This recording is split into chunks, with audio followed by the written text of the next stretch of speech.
Bonjour, merci de nous accueillir chez vous. Ce magazine est à base de nos archives. Nous allons aller au musée Matisse et plus particulièrement à sa réouverture. Nous allons assister à sa réouverture, c'était le 8 novembre 2002. Beffroi Vision avait couvert l'événement. Nous y avions rencontré nombre de personnalités présentes. Jean-Marie Fougeroux, Geneviève Figiel étaient au micro. Il y avait bien entendu un petit noyau de personnes qui ont pris cette initiative un peu folle de solliciter la création d'un musée dans la ville natale de Matisse. Les maires de l'époque d'après-guerre, M. Hautebourg, puis M. Marcel Éloire, ont suivi les idées de quelques catésiens. Oui, il y avait François Faugeroux, votre papa. Voilà, j'avais 2 ans et vous imaginez bien, mesdames, messieurs, que c'est pour moi une très grande émotion, 50 ans après, de me retrouver ici à l'inauguration du nouveau musée Matisse transfiguré. Mais il y avait aussi d'autres personnes. Oui, Maurice Guillot. Maurice Guillot, le pâtissier du bébé friand, c'est toujours le même nom, maintenant c'est la pâtisserie Osdé, mais Monsieur Guillot était un amateur d'art et il s'est passionné pour cette idée, il a fait partie de l'époque du début. Ensuite, il y avait Monsieur Lucien Durin. Monsieur Lucien Durin surtout. Alors, Monsieur Lucien Durin, je sais que vous nous regardez à la télévision, vous êtes par le cœur ici dans le musée, nous verrons vos enfants et nous vous saluons, Monsieur Durin, cher Monsieur Durin, sincèrement et affectueusement comme tous les catésiennes et tous les catésiens. Et enfin, Monsieur Ernest Gaillard. Monsieur Ernest Gaillard, grand homme, grand français, grand architecte, homme de passion qui connaissait, qui avait tissé des liens avec Matisse avant la guerre 40 et qui, de retour de camp de concentration, a fait tout ce qu'il a pu pour que ce grand musée Matisse prenne corps ici au Cateau. L'ambiance devait être sans doute plus familiale le 8 novembre 1952. Oui, beaucoup plus simple. Je ne pense pas qu'il avait imaginé que on en arrive à ce point-là, avoir un musée aussi magnifique, avoir autant de personnalités aujourd'hui. Est-ce que vous en aviez eu une anecdote? Est-ce que votre maman vous a raconté un peu ce que votre papa avait préparé, longuement son texte? Oui, son texte, le texte du discours est évidemment quelque chose qu'il avait préparé de longue date, mais tout autour de lui, on voulait que les choses, avec les moyens modestes que l'on avait à l'époque, on voulait que véritablement la cérémonie familiale mais ait de l'allure. Il y avait déjà monsieur le directeur des musées de France qui était présent. Nous sommes ici non pas dehors, parce que comme il pleut, nos caméras de direct ne pouvaient pas aller sous le porche. Oui.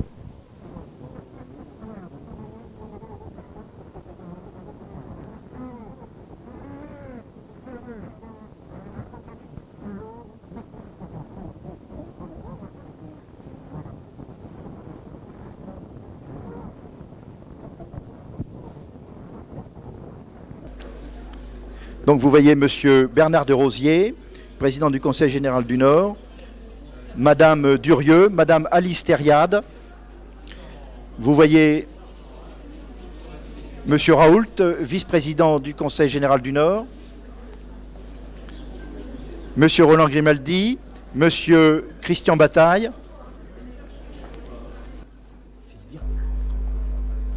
Monsieur de Rosier, s'il vous plaît, nous sommes en direct sur Beffroi Vision. Vous parlez en direct aux catésiennes et aux catésiens. Une grande satisfaction, l'aboutissement. Je voyais Monsieur Donnet, vous avez suivi, vous avez agrandi, vous aviez précédé. C'est une longue, c'est-à-dire c'est une longue chaîne. J'avais précédé puisque c'est moi qui avais décidé de la départementalisation. Ensuite, M. Donnet, pendant un temps, a géré les affaires du département et pendant ce temps-là, il a engagé le processus qui nous amène aujourd'hui à cette manifestation, mais l'essentiel des travaux ont été faits dans les 3 dernières années sous ma responsabilité. Monsieur Grimaldi, Monsieur Marcel Éloire, il était sur la photo, il était le maire du Cateau, votre beau-père. Qu'est-ce qu'il dirait aujourd'hui s'il voyait une manifestation pareille à un si beau musée? Il était déjà tellement heureux lorsque le petit musée a ouvert ses portes en 1952 qu'aujourd'hui je crois qu'il serait stupéfait de cette merveilleuse réussite qu'on doit à beaucoup de gens. Un demi-siècle nous sépare de la création du musée Matisse par Henri Matisse, et c'est vraiment aujourd'hui un grand instant de bonheur et de joie pour tout le monde. Madame Alice Thériade, les Cathésiennes et les Cathésiens vous regardent, ils vous disent par moi-même un immense merci.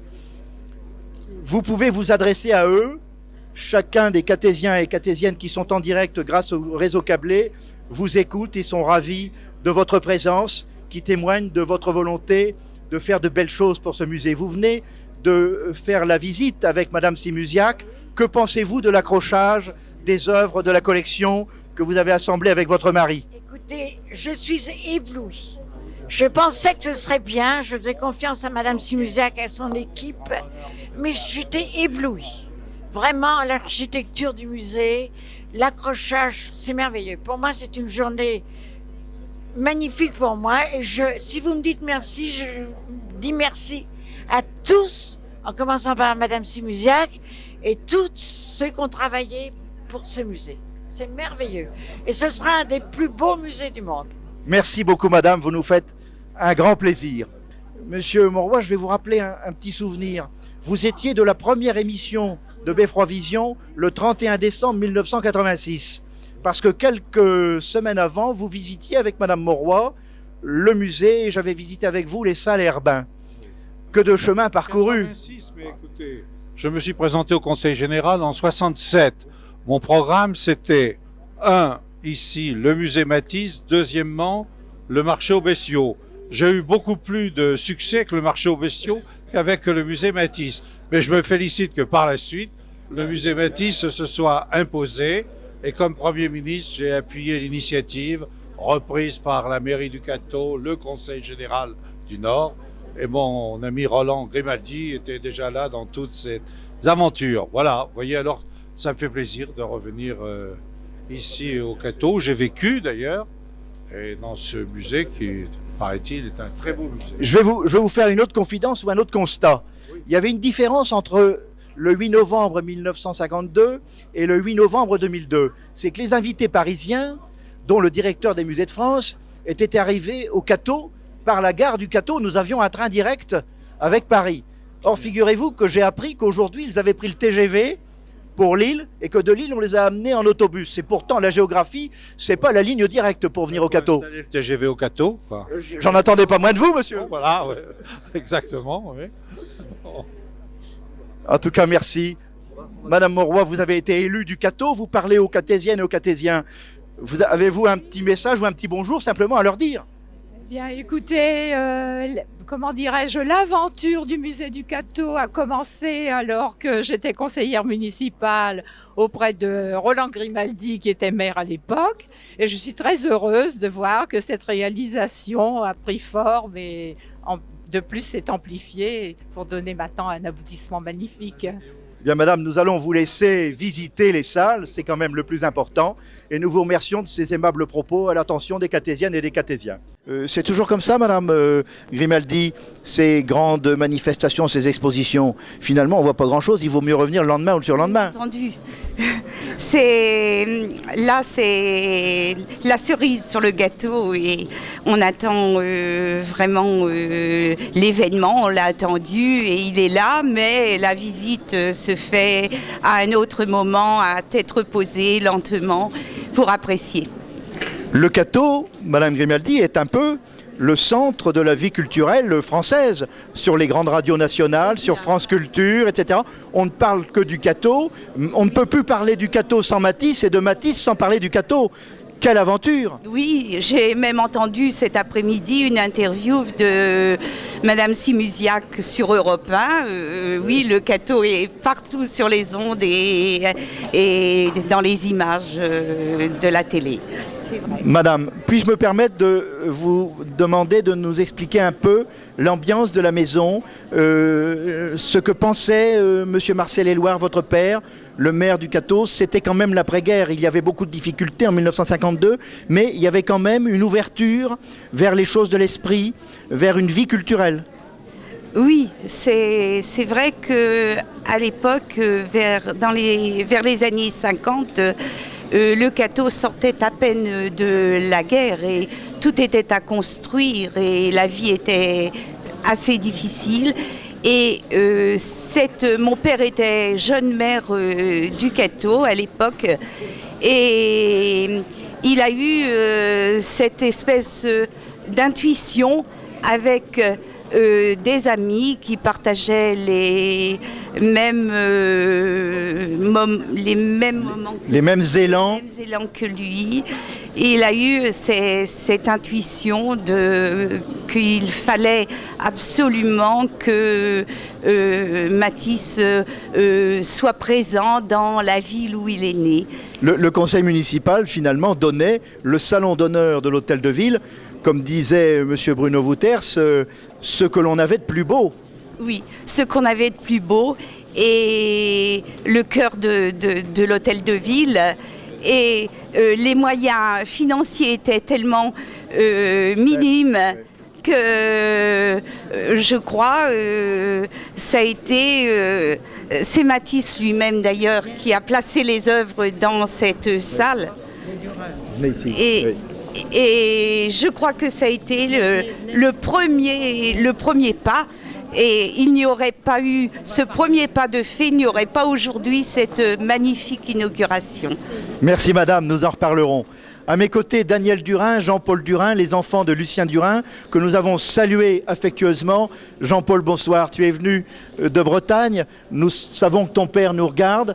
À la maison, on parlait souvent de ce fameux musée. Comme chez moi, Geneviève s'entretiendra avec ma mère. Bonsoir Daniel. C'était le centre de la vie chez les Durin. Un petit peu, oui. C'est vrai que ça tenait beaucoup au cœur de papa et qu'il en parlait assez souvent. Et je pense qu'il a pas mal œuvré dans les débuts de l'élaboration de ce musée. Et c'est vrai que c'était un grand amateur de Matisse et que c'est vrai que nous en parlions assez souvent à la maison.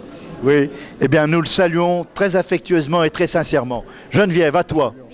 Nous avons aussi l'honneur de recevoir Madame Faugeroux. Alors Madame Faugeroux, votre mari faisait partie des 4 mousquetaires, disons les pionniers de l'ouverture du musée au Cateau en 1952. Alors comment avez-vous vécu les quelques jours qui précédèrent cette ouverture de musée ?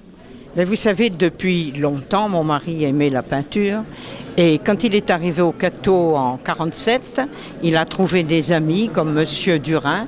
Et ensemble, ils faisaient de la peinture. Ils allaient se promener dans les champs et ils prenaient leur chevalet. Donc ils avaient une passion de la peinture au départ. Oui, mais quand ils ont entendu parler du musée du Cateau, ils ont tout de suite compris qu'il fallait faire un effort. Et il a suivi ça avec passion.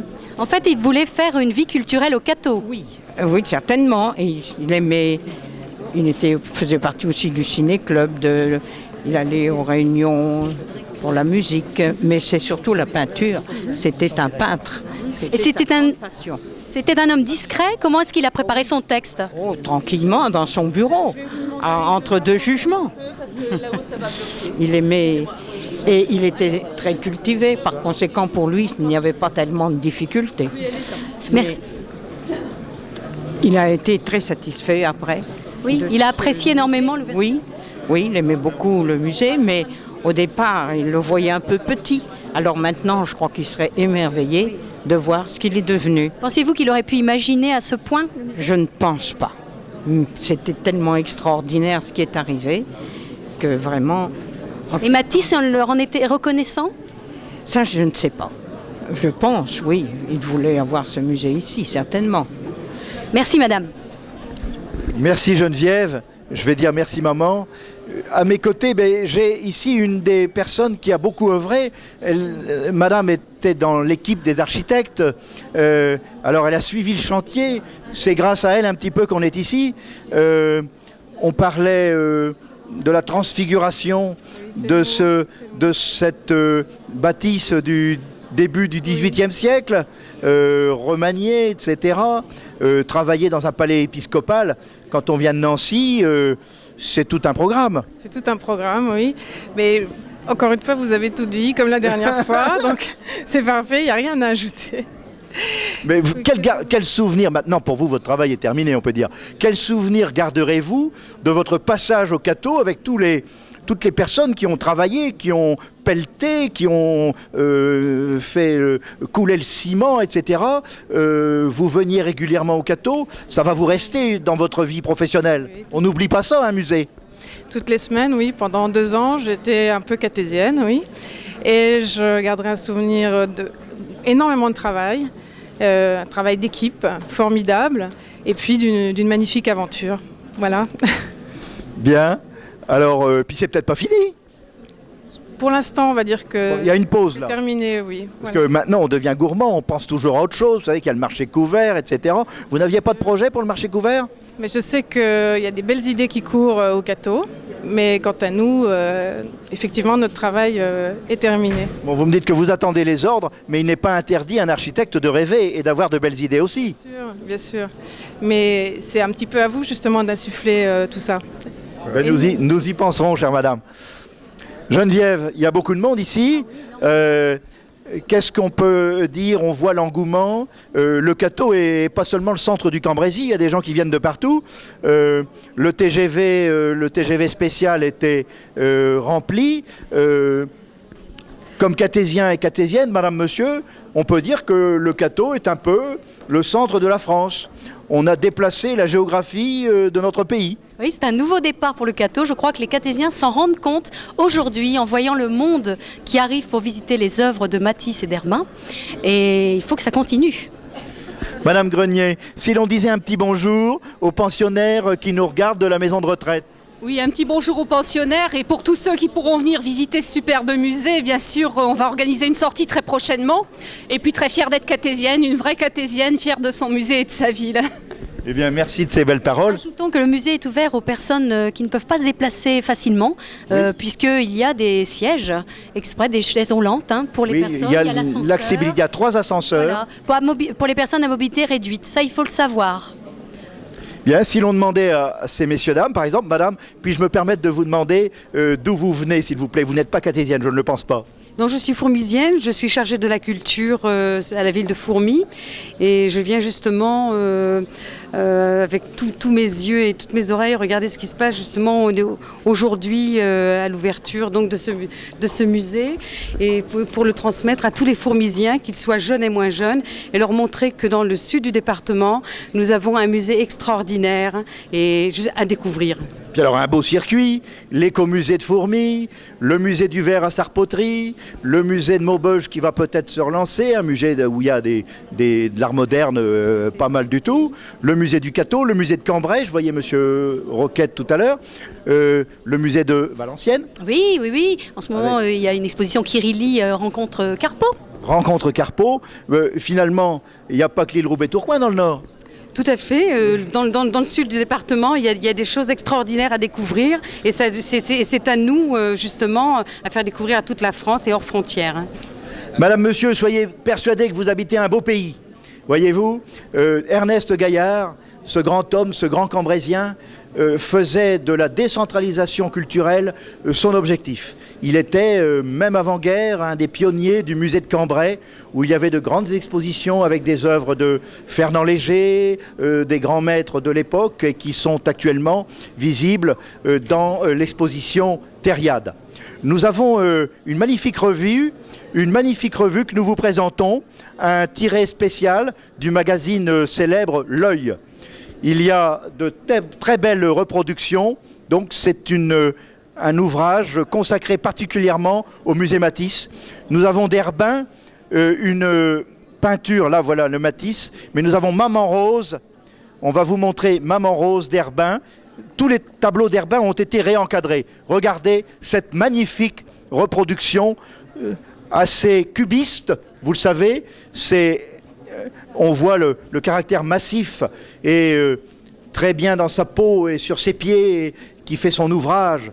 Une dame très attentive, une grande expression.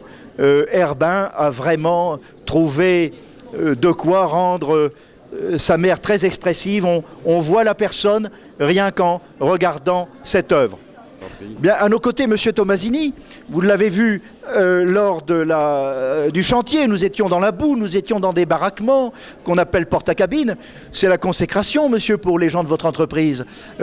Vous représentez ceux qui ont peiné Bonjour monsieur, je vous en prie. C'est mon fils qui a dirigé Olivier Tomasini, voyez-vous, vous êtes celui sans qui rien n'aurait été possible. Le béton, c'est à la base de tout, monsieur. Le béton, c'est le démarrage de tout. Mais de nombreuses entreprises ont participé quand même aussi bien à un ensemble de corps d'État. Aujourd'hui, le béton ne se voit plus. Il était peut-être à la base, mais ce qui est un peu frustrant, c'est qu'on ne le voit plus. Alors monsieur, votre père me disait que quand il avait, dans sa carrière, construit une église, une bibliothèque ou un équipement autre chose que du logement banal, entre guillemets, même si c'est très important pour les gens, ça reste quand même dans son esprit. Alors vous, ce musée, ça sera un grand moment de votre vie professionnelle ?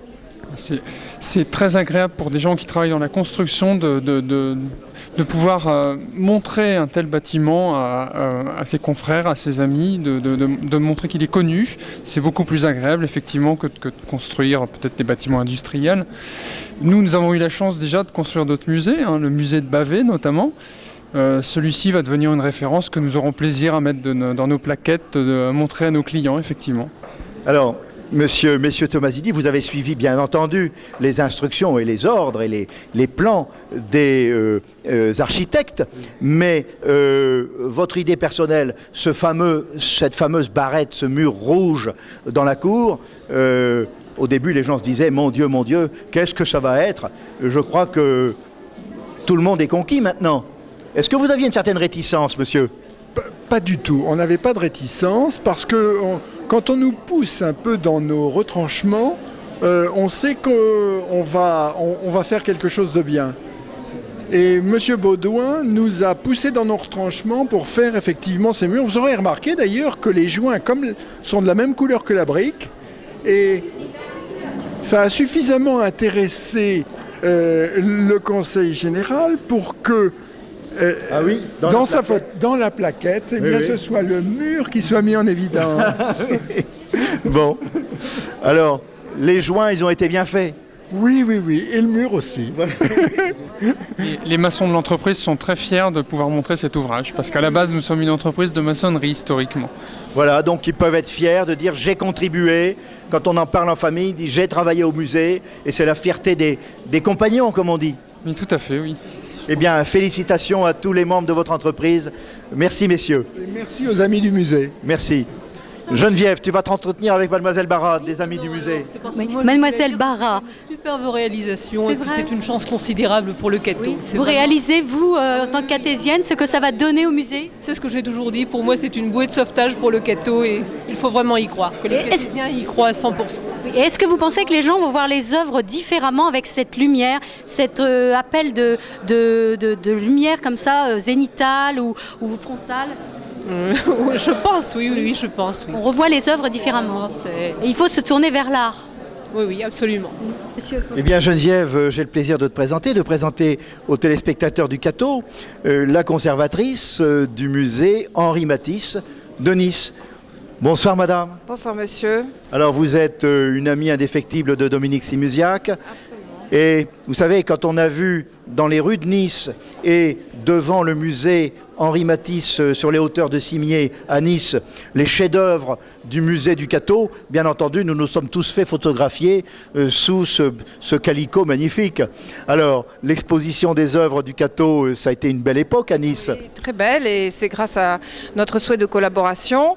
Nous avons eu la chance, Dominique Simusiak a permis au musée de recevoir, pendant que le musée était fermé, une exposition qui a été très appréciée par les Niçois, qui s'appelait Les chefs-d'œuvre du Cateau-Cambrésis, du musée Matisse du Cateau-Cambrésis. Alors madame, vous qui êtes une grande spécialiste, une grande conservatrice d'un grand musée Matisse, on va rappeler qu'il y a 3 musées importants pour Matisse en France, bien sûr Beaubourg, le Centre national d'art contemporain, c'est comme ça qu'on dit, et le musée de Cimiez, le musée Henri Matisse de Nice et le musée du Cateau. Alors, votre impression, vous avez bien sûr suivi les travaux, mais bientôt, cette fois-ci, là, vous avez l'œuvre finie. Allez, donnez-nous votre impression sans détour. Sans détour, c'est une merveille sur toute la ligne et c'est pour moi un très grand plaisir parce que je peux comprendre combien ma collègue s'est dévouée à ce musée, à ce projet, et je la félicite vraiment et je suis vraiment très heureuse. Et puis aussi, l'architecte a été très sensible par rapport à l'œuvre de Matisse et a fait vraiment une réalisation qui mérite d'être vue par tous. Madame, soyez notre ambassadeur pour dire aux gens du Midi de Nice qu'on a de grands musées dans le Nord, à Valenciennes, à Cambrai, à Lille bien entendu, mais à Villeneuve d'Ascq, mais aussi à Bruges, et que tout ceci c'est dans un cercle très restreint. Alors ils vont remonter, c'est pas seulement les gens du Nord qui vont descendre. Mais absolument, et puis d'ailleurs les amis du musée Matisse de Nice ont le projet de venir dans cette région pour connaître le musée Matisse, le revoir et bien sûr faire le circuit de Matisse dans cette belle région. Isabelle Monofontaine, je suis directrice adjointe du Musée national d'art moderne au Centre Pompidou. Voilà, eh bien écoutez, ça tombe bien. Nous venons parler de Matisse dans ses murs à Nice. Ici, vous venez au Cateau. La décentralisation de la culture, j'allais dire, c'est une réalité. C'est tout à fait une réalité, d'autant plus que en l'honneur de la réouverture de la collection et du musée Matisse, le Musée national d'art moderne a déposé plusieurs œuvres importantes provenant de ses collections au musée Matisse du Cateau, à qui nous lie une longue amitié et on collabore avec le musée du Cateau depuis déjà longtemps. Je connaissais donc le musée depuis longtemps et j'ai pu suivre son évolution et vraiment splendide. Enfin, je suis très impressionnée, j'ai vu le chantier à plusieurs reprises, mais voilà, les œuvres installées, évidemment, ça change tout et c'est vraiment une réalisation extraordinaire. Et donc, je dirais vraiment, je le disais déjà à tous mes amis, à mes collègues, de venir au Cateau voir cette collection, mais l'avoir installée dans de si beaux espaces, l'avoir si bien complétée et enrichie, c'est vraiment un bonheur. Ben écoutez, je crois que tout le monde est stupéfait et ébahi de ce beau musée, parce que je crois qu'on le découvre ce soir, d'abord l'extérieur, puisque tout est illuminé, c'est vraiment une réussite d'avoir relié entre ces bâtiments avec autant vraiment de bonheur, et puis deuxièmement, on découvre des collections qui sont maintenant bien... de belles collections, qui sont maintenant dans des salles qui sont tout à fait bien conçues pour cela. Hein. Et puis, on a de magnifiques collections quand même. Le musée s'est considérablement enrichi. On a une collection Thériade qui est formidable. On va dire une chose toute simple.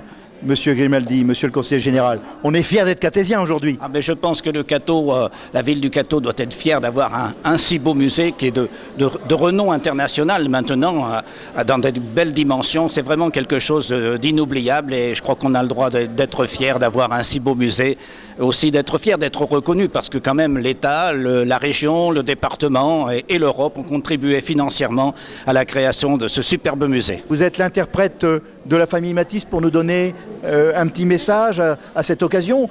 Henri Matisse avait écrit un message à ses concitoyens du Cateau expliquant que sa destinée l'avait mené, etc.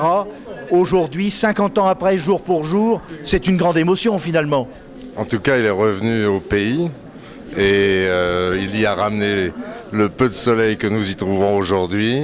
Et en même temps, par cet extraordinaire musée qui a été créé avec grandes difficultés et beaucoup de volonté de la part de beaucoup de personnes, il a transformé ce lieu en un trait d'union de l'art entre le Nord et le Sud, et je crois que c'était en fin de compte ce qu'il désirait faire.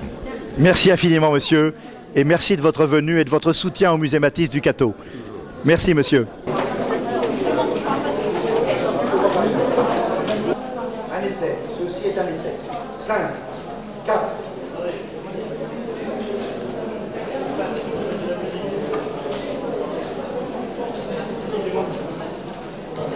On peut mettre le concertino. Le familial, même si déjà à l'époque, monsieur le directeur des musées de France était présent. Ça marche? Il tourne, il enregistre. Ça passe un peu.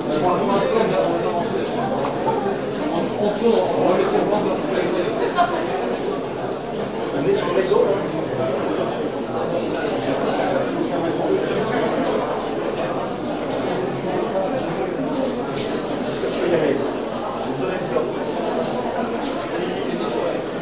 Et c'est micro. 1, 2, 3, 4. Oui, nous on fait dans la salle d'exposition pendant voir cette magnifique donation. On donne le top. Hein.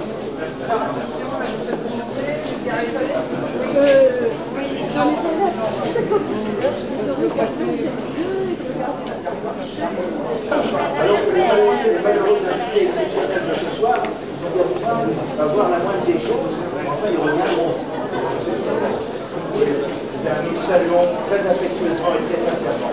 Geneviève, à toi. Nous avons ce bonheur de pouvoir la et quelque chose qui précédait cette ouverture du musée.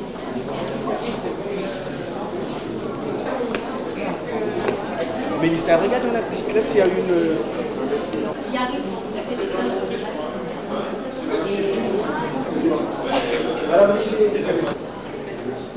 Alors, faites une confidence.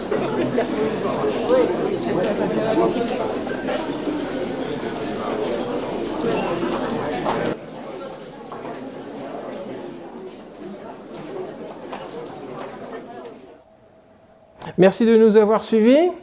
Un bonheur n'arrive jamais seul.